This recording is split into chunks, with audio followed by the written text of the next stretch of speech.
22শে জানুয়ারি রাম মন্দিরে উদ্বোধন, আর তার আগেই নদিয়ার একটু ছবি তুলে ধরছি আপনাদের সামনে। দেখুন, নদিয়ার কৃষ্ণনগরের শিল্পীর টেরাকোটার কাজ এবং সেই কাজেই রামায়ণের বিভিন্ন দৃশ্য, রাম হনুমানের প্রতিকৃতিতে সেজে উঠেছে অযোধ্যা। একদিকে অযোধ্যা রাম মন্দিরে যাবতীয় ছবি তুলে ধরছি আপনাদের কাছে, লাগাতার প্রত্যেকটা খুঁটিনাটি তথ্য দেখতে পাচ্ছেন, ইতিহাস জানতে পাচ্ছেন এবং তার প্রভাব কিন্তু এ রাজ্য পড়েছে। এ রাজ্য এভাবেই শ্রীরামচন্দ্র ওতপ্রোতভাবে জড়িয়ে রয়েছেন এবং সেখানে দেখা যাচ্ছে কৃষ্ণনগরের টেরাকোটার কাজ, সেই কাজেও শ্রীরামচন্দ্র।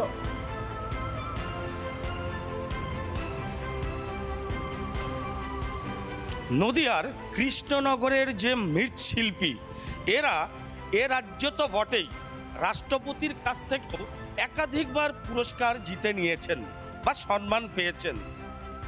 তাহলে যে অযোধ্যা রাম মন্দির তৈরি হচ্ছে, সেখানে এই কৃষ্ণনগরের মৃৎশিল্পীর কারিগররা যে পৌঁছতে পারবেন না, এটা হতেই পারে না। আমি আমার ভিডিও জার্নালিস্টকে দেখাতে বলবো, হনুমানজির মূর্তি তৈরি হচ্ছে।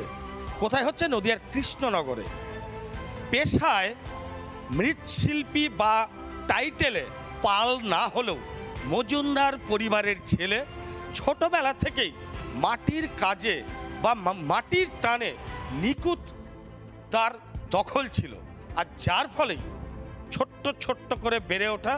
আজ এই বিশ্বজিৎ বাবুর মাটির কাজ চলে যাচ্ছে সুদূর অযোধ্যায়।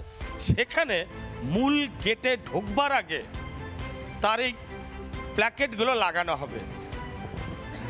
মূলত আমরা করছি টেরাকোটা মিউরাল। টেরাকোটা মুরাল এক একটা সাইজ 20 ফুট বাই 10 ফুট, পুরোটা রামায়ণের উপর আধারিত, রামায়ণের উপর পুরো ঘটনাবহুল। 200টা মুরাল অযোধ্যার প্রবেশপথ ধরমপথে তৈরি হবে। সেই ধরমপথে দুই ধারে 100টা দেয়ালে 200টা মুরাল লাগানো হচ্ছে। তার মধ্যে টেরাকোটার বেশি প্রাধান্য দেওয়া হয়েছে, যেটা 100টি মুরাল লাগানো হবে। প্রতিটা মুরালের সাইজ 20 বাই 10 এবং প্রত্যেকটা মুরাল ধরমপথকে এত সুন্দরভাবে সাজানো হচ্ছে, তার সাথে চারিদিকে যেভাবে ক্ল্যাডিং করে তার লাইটিং করে, এটা দেখার মতো একটা বিষয়বস্তু তৈরি হচ্ছে। হাতে গোনা মাত্র কটি দিন, একদম সময় নেই, তাই খাওয়া নাওয়া ভুলে এখন শিল্পীদের মধ্যে ব্যস্ততা তুঙ্গে। কোথায়? কৃষ্ণনগরের যে বেলেডাঙ্গা মতি সুন্দরী বিশ্বজিৎ মজুমদারের স্টুডিওতে। এরা কি কাজ করছে আমার পেছনে?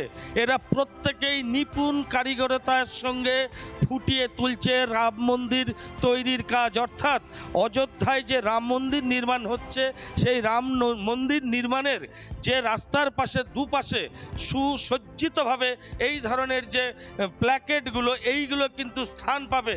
যেহেতু সময়টা খুবই অল্প কয়েকটি দিন হাতে রয়েছে, তাই কোনো রকম সময় অপচয় করতে রাজি না এই সমস্ত শিল্পীরা।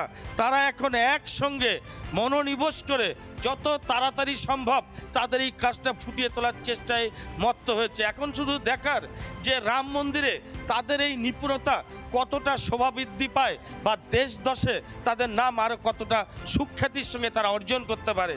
নদিয়া থেকে ভিডিও জার্নালিস্ট রাজা বন্দ্যোপাধ্যায়ের সঙ্গে পলাশকান্তি মণ্ডল, রিপাবলিক বাংলা।